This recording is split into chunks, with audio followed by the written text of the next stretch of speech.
আমি যখন কাউকে নিয়ে কিছু বলি না, কারো কোনো বাপেরও সাহস নাই আমার নিয়ে দুইটা কথা বলার। এর আগেও আমার ফেম নেম, আমার হচ্ছে মানুষ আমাকে যতটুকু চিনতো, মানুষ আমাকে কিন্তু ভালোভাবেই চিনতো। কারো কিছু নিয়ে আমার চুলকানি আছে না, আমি কাউকে চুলকাইতে যাই, সো আমাকেও পাল্টা চুলকাইতে যেন না আসে, আমি এটা বারবার বলে দিচ্ছি।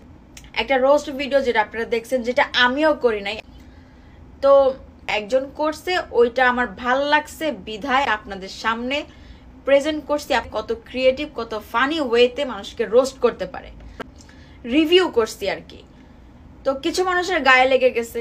প্রথমত আমি কাউরে নিয়ে কোনো ধরনের কথাবার্তা বলতে একদমই পছন্দ করি না। তো গায়ে লাগার কারণে তারা একজন অন্যের টপিক নিজের গায়ের ভিতরে লাগায়া মাইখা টাইখা পুরা ছাগলের লেদা বানায়া ওইখানে আমাকে নিয়ে টান দিছে। পরে হচ্ছে আমি ব্রাইডাল শুট করে ভাইরাল হইছি। আমি ব্রাইডাল শুট করে না ভাইরাল হই নাই।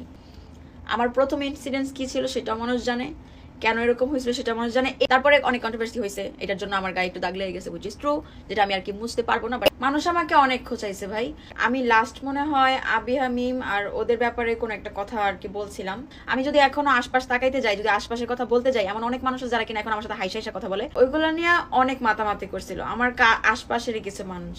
যখন আমার একটু সমস্যা হয়েছিল, ঝামেলা হয়েছিল, যে কন্ট্রোভার্সি আমার নিয়ে হয়েছিল, আপনারা সবাই কম বেশি জানেন, তো আমি তাদেরকে চিনে রাখছি। তো কিছু মানুষ আমাকে নিয়ে আমার হয়ে যাওয়া ঘটনা নিয়ে অনেকে কথা বলে। ধরা টরা খাইছিলাম এর জন্য, পরে সিন পার্ট হইয়া পরে আমি ব্রাইডাল শুট করে আমি ভাইরাল হয়েছি। তা হচ্ছে যে আমার ভিউ কখনোই কোনো কিছুর দ্বারা আসে না, আমার ভিউ শুধুমাত্র আমার দ্বারাই আসছে। তেলে ভাজা, এটা সেটা, হাবি জাবি, পেঁয়াজু, বেগুনি, ডাজন্ট ম্যাটার। আমি নিজেকে আলহামদুলিল্লাহ অনেক বেটার বানাইছি। তো আমি যখন সবকিছু থেকে দূরে, তখন আমাকে আবার খোঁচাইতেছে। এখন আমার কথা হচ্ছে, এই যে আমাকে খোঁচাগুলো দেওয়া হচ্ছে, খোঁচা দিতে যাই, তখন তো দেখা যাবে যে গায়ে আর সইতেছে না, ফোসকা পড়ে যাবে জায়গায় জায়গায়। মানে এতটাই বেটার বানাইছি যে আগের আমির সাথে এখন আর আমাকে আর মিলানো যায় না।